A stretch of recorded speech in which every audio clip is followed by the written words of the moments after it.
I want to start by sharing a little bit more of what Judy was sharing earlier on in the Proverbs. And when I'm sharing this with you and you hear the Proverbs, remember that sometimes God speaks in the third person when he refers to himself. In this proverb in particular, he talks about wisdom. And you might get confused when you're listening to it, going like, well, what is he talking about? What is wisdom? Who is wisdom? It's God's wisdom. He's just speaking in a poetic term. It's a very Middle Eastern way of talking about yourself. And I want you to think about that. When you're listening to it, you're listening to God speak about his wisdom. So in Proverbs chapter 8 and verse 32, it says, "Now then, my children, listen to me. Blessed are those who keep my ways. Listen to my instructions and be wise. Do not disregard it. Blessed are those who listen to me, watching daily at my doors, waiting at my doorway. For those who find me find life and receive favor from the Lord." Good thoughts around that. Those who find wisdom find life and favor with the Lord. I want to share something with you, and I want you to think about that as I'm talking this morning. The foundation of joy is God. As a matter of fact, it's one of the defining attributes, characteristics of God. There are certain characteristics of God that are catchy. For example, we can't catch his omnipresence. No matter how hard you try, you can't be everywhere present. You can't catch his omniscience. No matter how smart you think you are, you're not that smart. You can't catch his omnipotence, his all power. We can't catch it. Although we might like to think that we're all powerful, it's just not happening. We can't catch those things. But we can catch certain things. We really can. We can catch joy. As a matter of fact, I'll let you in a little secret. The seed of joy is in you. It is. And what happens is this, and here's another secret. The more time you spend with the person who gives you that seed of joy, the more the joy builds and grows in your life. Have you ever noticed that, when you're living in a family, and camp this summer is kind of like a family, right? Have you ever noticed that when you're living in close proximity with other people, if one person catches a cold, what happens? Within days, thank you for coughing at just the right time. Within days, everybody's got a cold, right? You all feel miserable because you catch what they have, right? You live in close proximity with each other. Well, that's the beautiful thing about it, is that the more time we spend with God, the more we catch this joy, the more it grows. There, I gave away the entire message right there. So, if some of you are tired and you go to sleep, don't forget that point, okay? There's a beautiful painting done by Michelangelo. And I couldn't put the whole thing up because, well, this is Sunday at church, okay? And if you see the painting, you will understand. Out in the lobby, you have this painting, and it just shows the two hands. Almost touching, but not quite. And then, of course, in this, you see Michelangelo's rendition of God, what God is like. How do you envision God? How do you see God? If you look at the picture, you see God as strong but elderly. He's got white hair. He's got a white beard. No, I did not pose for it. Just in case you're wondering. You must have got a haircut. But sometimes our image of God is like this. He's a bit aloft. He's gracious, but he's a bit aloft. And the same thing as you see in that picture where the hands are reaching to each other, but not quite touching. Why is that? Well, in Michelangelo's concept of God, you see, God, the Creator, cannot touch the creation. Because he's holy, he's separate, he can't connect and touch them directly. Well, let me tell you, God the Creator has not only touched us, but he lives in us. And he has planted inside of us this gift of joy. And joy is a divine characteristic of God. It's kind of like this. And I had this vision when I was thinking about this idea of the divine characteristics of God. One of them, of course, is love. We know that God is love. But the other one is God is joy. And when we read in the Proverbs, and again, remember what I said is that you read about wisdom and you can think in some ways, well, is it a separate entity? Because in the Proverbs, in a lot of the places, and in chapter 8, joy is given a persona. It's like an identity aside from God, but it's only speaking in the third person, God. Well, listen to this again in Proverbs 8 and 22. When he, God, marked out the foundations of the earth, then I, wisdom, was beside him as a master workman, and I, wisdom, was daily his delight. You hear that? Rejoicing always before him, rejoicing in the world, his earth, and having my delight in the sons of men. Now the Greek words that are, or the Hebrew words that are used here for delight is ashum, and for rejoicing, and I'm going to try really hard to get this one right, is masachuket. Doesn't mean a whole lot to you, but this is the image that it creates, and I want you to go with that, okay? These two words, when you put them together, rejoice and delight, this is what it's like. Say, for example, you're down at the beach. And some of you campers can think about this. You're down at the beach and you're with a whole bunch of campers there. And you're having fun and you're frolicking and you're playing and you're splashing each other and you're enjoying it. That's the image we have here of joy. Wisdom is frolicking and playing and maybe splashing God and going, isn't this wonderful? God is joy. God is one of the divine characteristics of God is joy. And when he saw his creation, he was laughing and he was frolicking and he was joyous. And here's another thought. When he sees us, when he sees you, he is joyous. See that image up there? I love that image. You know? That's like God picking us up going, isn't this wonderful? Isn't this great? And he wants us to catch this joy. And the more time we spend with him, the more we cultivate joy. He has placed this seed in us. And he wants us to connect with him so that he can help that joy grow. So let's understand this one thing very clearly. God gives us joy. God gives us joy.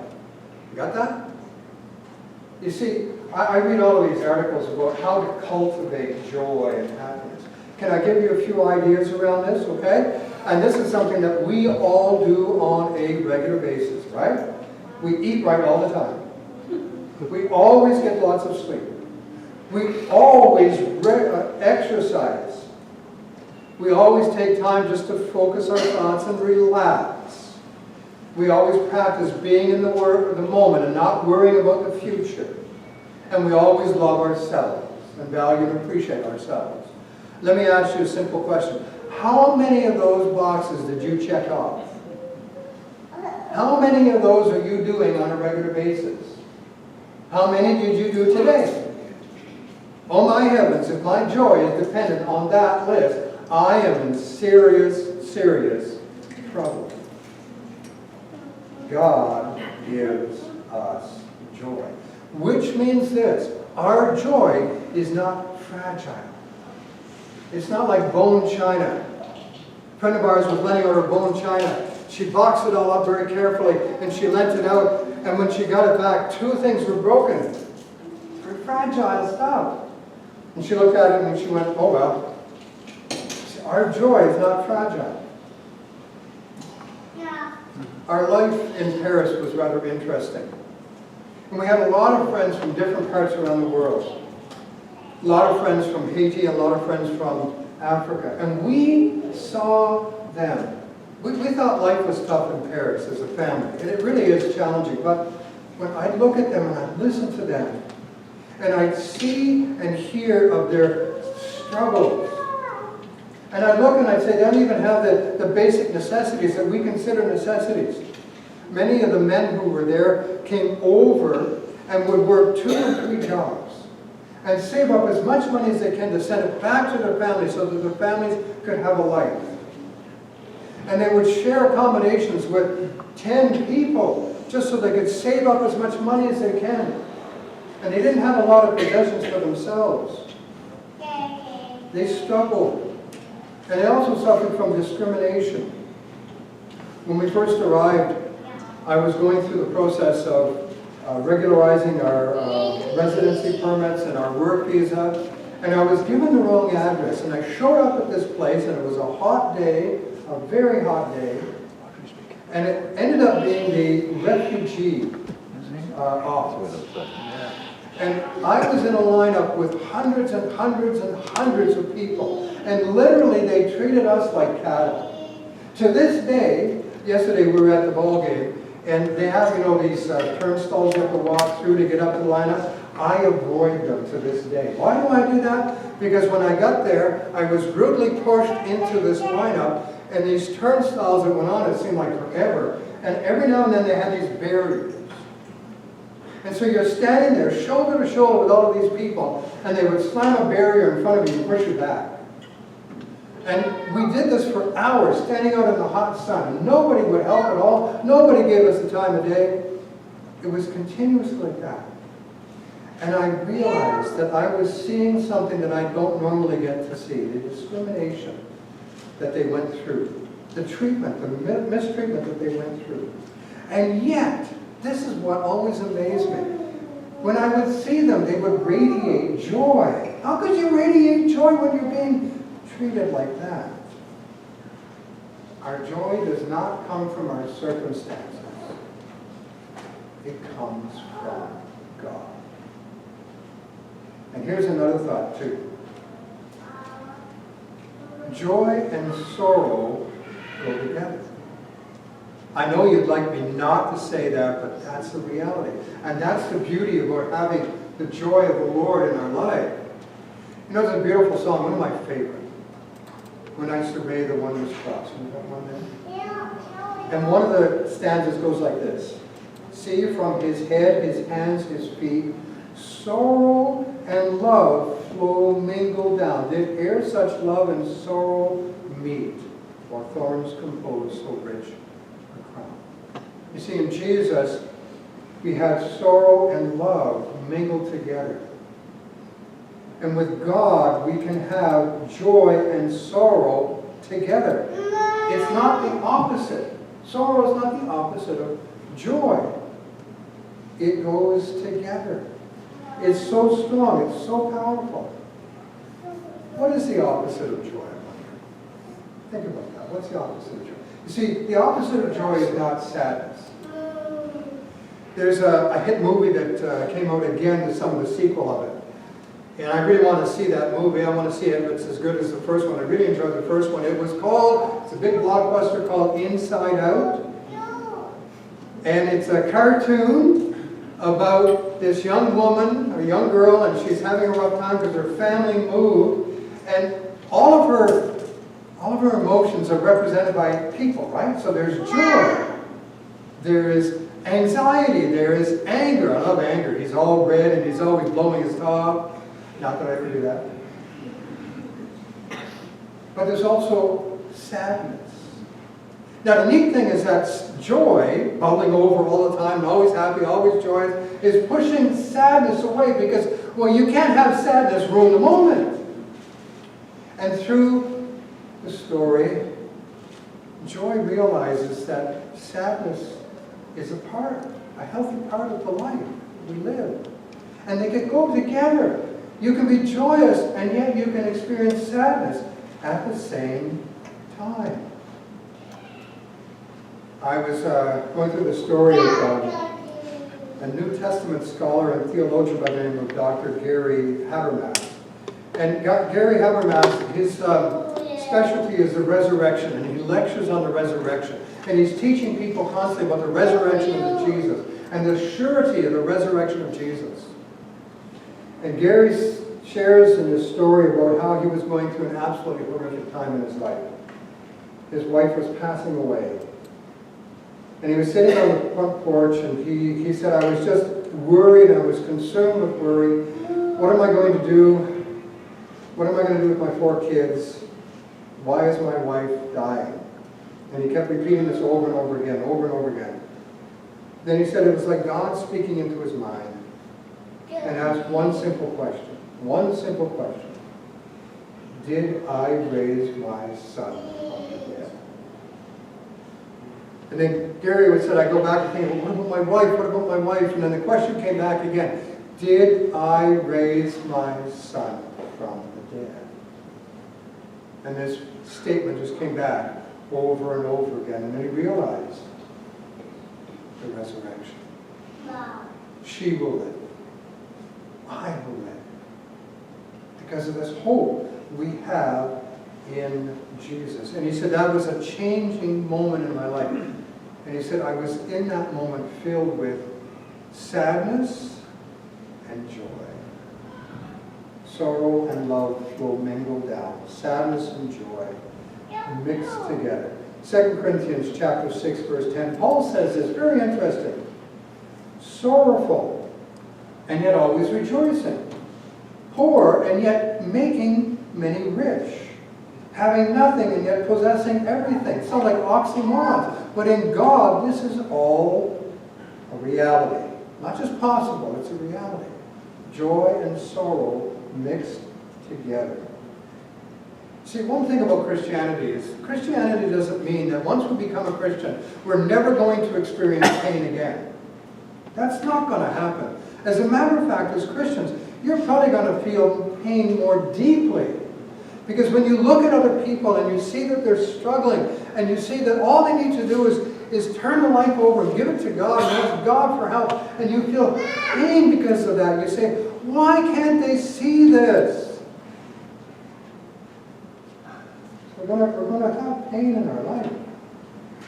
Pain of looking upon others and seeing their struggles. Pain of our own struggles as well too. But we face it with hope. We deal with the problems of life through the power of God within us.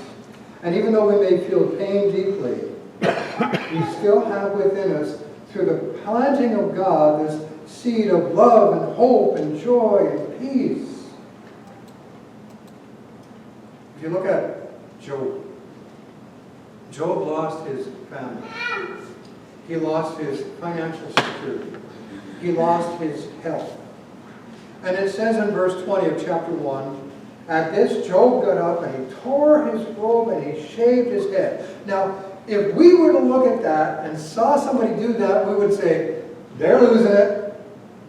They're losing it. Look at them. They're falling apart. They have no faith. But in the second part of that same verse it says, then he fell to the ground in worship and said, naked I came from my mother's womb, and naked I will depart. The Lord gives and the Lord has taken away. May the name of the Lord be praised. And in all this Job did not sin by charging God with wrongdoing. What do we see in there?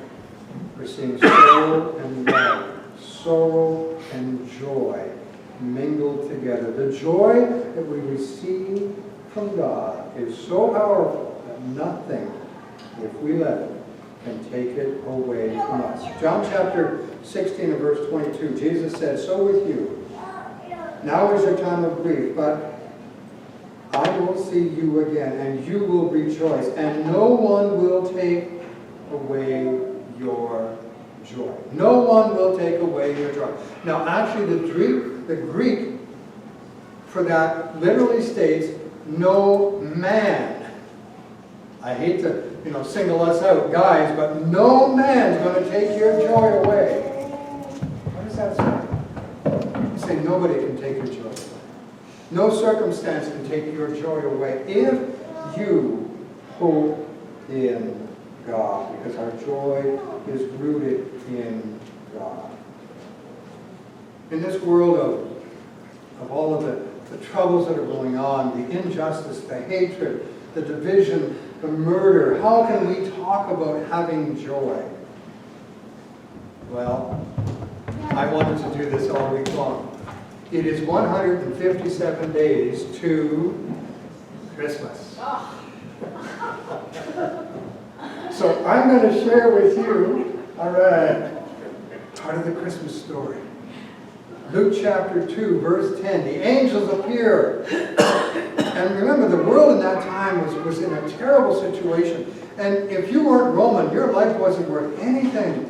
So there was a lot of misery and a lot of suffering going on back then. Yet the angels appeared and they said, "Do not be afraid. For you see, I bring you good news of great joy for all people." And we're not talking about Christmas presents under a Christmas tree. We're talking about the great news that Jesus has come and joy is now available to all people.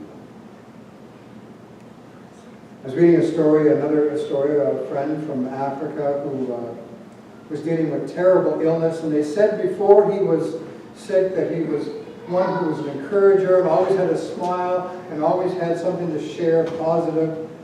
And he was going through a terrible, terrible time. And this is what they said about him when he was going through this rough time.